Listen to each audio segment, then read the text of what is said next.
ერთიანი ეროვნული გამოცდები ფიზიკაში 2017 წელი ამოცანა ნომერი 26. მოცემული მასის იდეალური აირის აბსოლუტური ტემპერატურის იზოქრონულად დელტა-ტ გაზრდისას მისი წნევა n-ჯერ გაიზარდა. განსაზღვრეთ აირის საწყისი აბსოლუტური ტემპერატურა.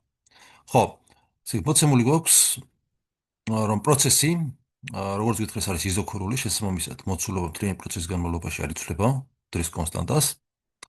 ხოლო რაც შეეხება ტემპერატურას, თუ დავუშვათ ჩვენ, რომ ტემპერატურა არის საწყის მომენტში ტესტოლი, გაზრდის შემდეგ საბოლოო მდგომარეობაში პირობით გვეუბნებიან, რომ ტ2 საბოლოო მდგომარეობაში დელტა-ტ გაიზარდა. იყო ტ და გახდა ტ-ს დაემატა დელტა-ტ.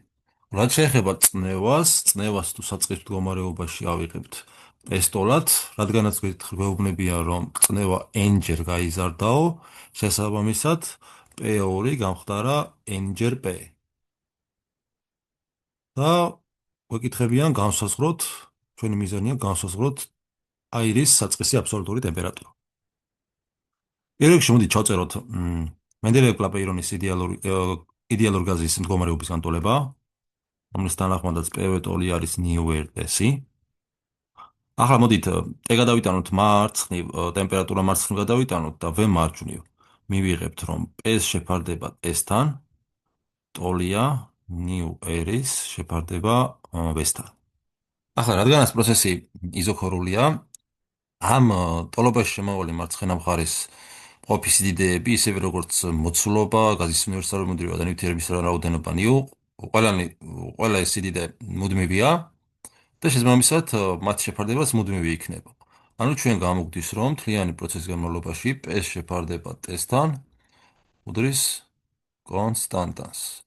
ანუ ვიღებთ ეგრეთ წოდებულ შარლის კანონს, რომელიც გვეუბნება, რომ თუ ჩვენ ეს ტოლობა გვეუბნება იმას, რომ P-ს რამდენჯერაც გავზისთან შევამცირებთ, იმდენჯერვე უნდა გავზარდოთ ან შევამციროთ ტემპერატურა, რათა ეს შეფარდება მუდმივი დაგვრჩეს. ანუ P-სა და T-ს შორის გვაქვს წრფივი დამოკიდებულება.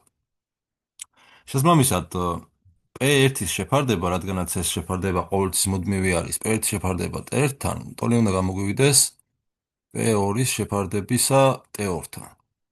ახლა თუ შევიტანთ მოცემულ სიდიდეებს, აქედან მივიღებთ, რომ P1 არის P-ს ტოლი, შეფარდებული T1-თან, შესაბამისად ეს შეფარდება T-ს, ეს ტოლი უნდა იყოს P2 არის n-ჯერ P, შეფარდებული T2-თან. T2 კიდე არის T-ს პლუს დელტა-T. ახლა შეგვიძლია ეს P-ები შევკვეცოთ და ამ ტოლობის ჯვარედინი ნამრავლი მოგცემს ჩვენ, რომ T-ს პლუს დელტა-T, T-ს პლუს დელტა-T, ეს ტოლი არის n-ჯერ T-ს. საიდანაც T-ს თუ გადავიტანთ მარცხნიდან მარჯვნივ მივიღებთ, რომ n-ჯერ T-ს მინუს T უდრის დელტა-T-ს. საიდანაც T-ს მცირებს გარეთ გადანით მივიღებთ n-ჯერ n-1 უდრის დელტა-T-ს, საიდანაც ჩვენი საძიებელი საწყისი ტემპერატურა გამოგვივა ტოლი დელტა-T შეფარდებული n-1-თან. ანუ საბოლოოდ პასუხს თუ ჩავწერთ, T ტოლი ყოფილა